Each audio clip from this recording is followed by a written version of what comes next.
কি হচ্ছে সব?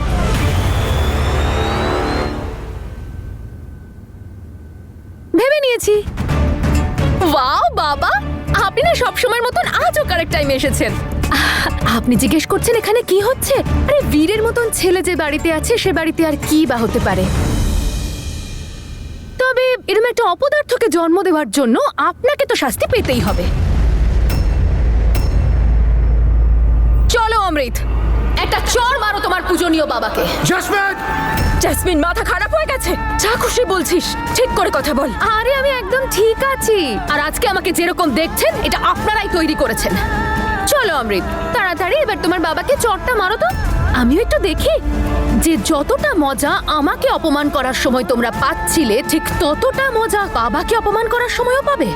জেসমিন, তোমার মাথা ঠিক আছে? যা নয় তাই বলে বেড়াচ্ছ।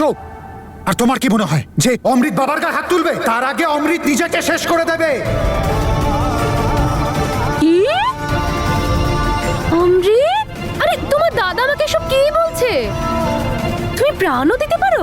তার মানে তোমার কাছে তোমার প্রাণ প্রিয় নয়? জেসমিন, তুমি এমনটা ভাবতেও কি করে পারো? তুমি তোমার বাবাকে চড় মারবে? ওকে কি জিজ্ঞেস করছো বীর? ছোট থেকে আজ পর্যন্ত তাই তো করেছে ও।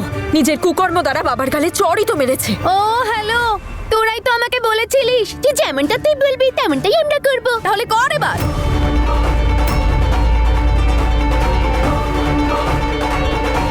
অমৃত, তুমি আমার কথাটা শুনবে নাকি তোমার জেলে যাওয়ার ইচ্ছে হয়েছে? জেসমিন, তোমার কাছে আমি হাত জোর করছি, বন্ধ করো এসব।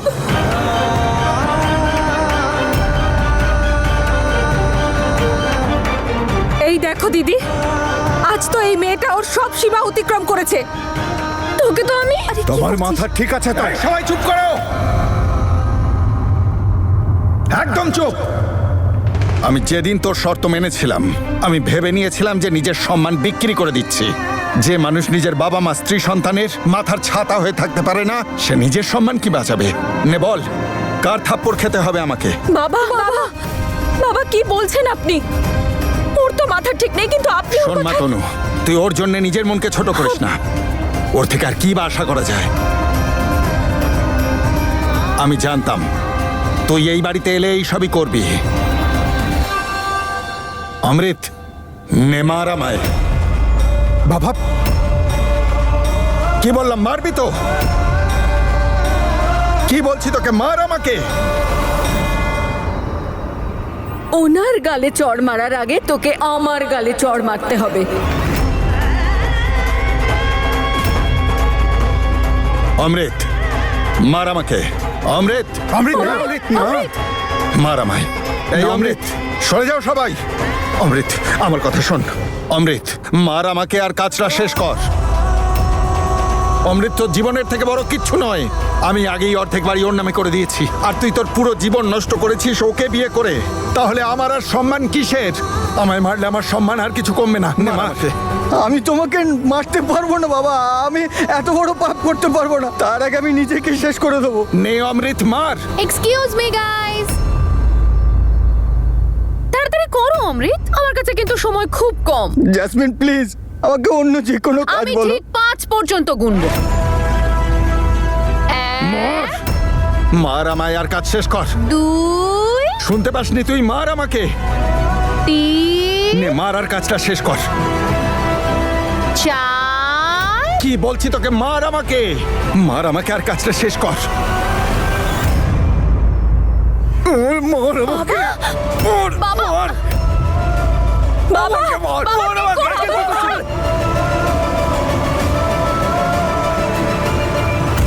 আঙ্কেল, কি করছেনটা? কি কি করছো বাবা? কি করছেন? কি করছেন আপনি? কারণ এর জন্মদাতা বাবা হিসেবে আমি লজ্জিত। এর বাবা হয়ে আমি জীবনে যে পাপ করেছি তার এই শাস্তিটাই আমার পাওয়া উচিত। আর যদি কাউকে অসম্মানিত হতে হয় না, তাহলে সেটা আমার হওয়া উচিত। কারণ ওর মতো একটা মেয়েকে জন্ম দেওয়ার মতো পাপ করেছি আমি।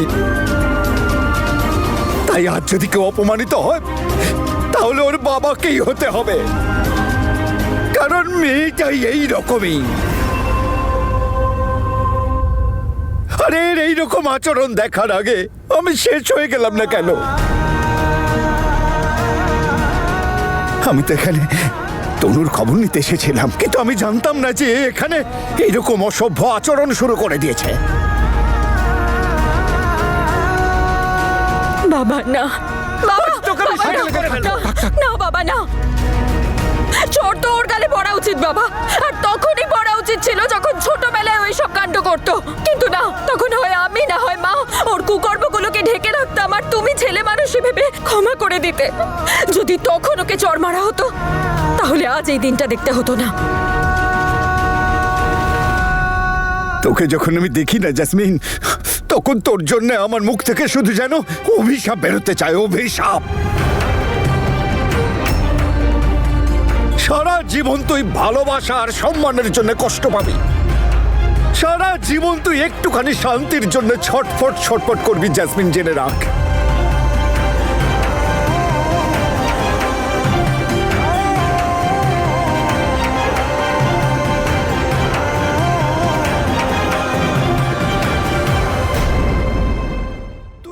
ভালোবাসার সম্মানের জন্য সারা জীবন যন্ত্রণায় কষ্ট পাবি জেসমিন। জীবনে তুই কখনো শান্তি পাবি না, এটা তুই জেনে রাখ জেসমিন।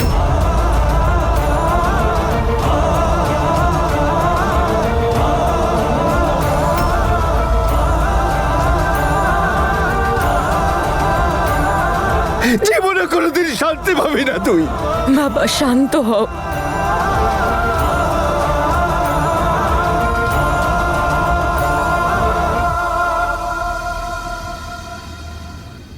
আমি জানি না কোন মুখে ক্ষমা চাইবো আপনার কাছে দাদা।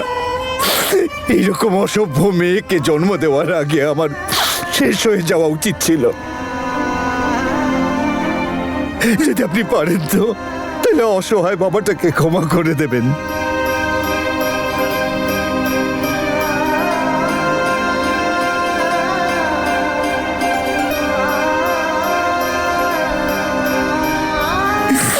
ক্ষমা করে দেবেন আপনি আমাকে।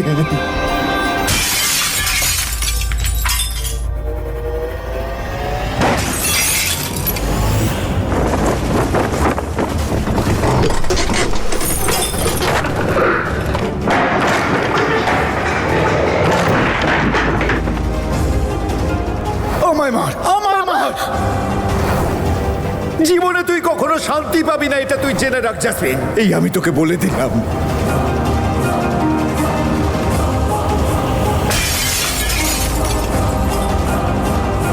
Jasmine, jasmine please control yourself. ছাড়ো আমাকে! বাবার সাহস কি করে হলো এতগুলো লোকের সামনে দাঁড়িয়ে আমাকে অপমান করার? হ্যাঁ, আমি জানি ঠিক ঠিক ওই তনুই বাবাকে এখানে ডেকে পাঠিয়েছে। Jasmine control yourself please, please. Shut up! তুমি আমাকে এত সহানুভূতি দেখাচ্ছ কেন বলো তো? বাইরে ওই মহিলাগুলোর হাত থেকে আমাকে বাঁচালে। আমি তোমার বাবাকে চড় মারতে বললাম, তা সত্ত্বেও তুমি এখানে এসেছো আমাকে শান্ত করতে। কেন বলো? কারণ যাই হোক না কেন তুমি তো আমার ওয়াইফ, তাই না? স্বামী হিসাবে আমার কর্তব্য তোমাকে বাঁচানো। আর আমি তোমাকে প্রবলেমের মধ্যে কি করে ছাড়তে পারি? চুপ! আমার মুখে না কোথাও বোকা লেখা নেই। তুমি কেন এখানে আসছো এই কথাগুলো বলতে, সেটা আমি খুব ভালো করে জানি। তুমি আমার সাহায্য করতে আসছো কারণ তুমি আমাকে ভয় পাও। তোমার মনে হয় আমি তোমাকে জেলে পাঠিয়ে দেবো, তোমার ফাঁসি হয়ে যাবে, সেই জন্য আমার আশেপাশে ঘুরছো। তোমার কি মনে হয় আমি কিছু বুঝি না? তোমার যা ভাবার তাই ভাবো, কিন্তু সত্যি কথা এটাই হলো, যাই হোক না কেন তুমি আমার ওয়াইফ আর আমি তোমার সাথে আছি। হ্যাঁ, আমি তোমাকে ভয় পাই। প্লিজ আমি তোমাকে রিকোয়েস্ট করছি যে ভুলে যাও পুরনো কথাগুলোকে, নতুন জীবন শুরু করা যাক। মা বাবাকে আর কষ্ট না দিয়ে let's start a new life please.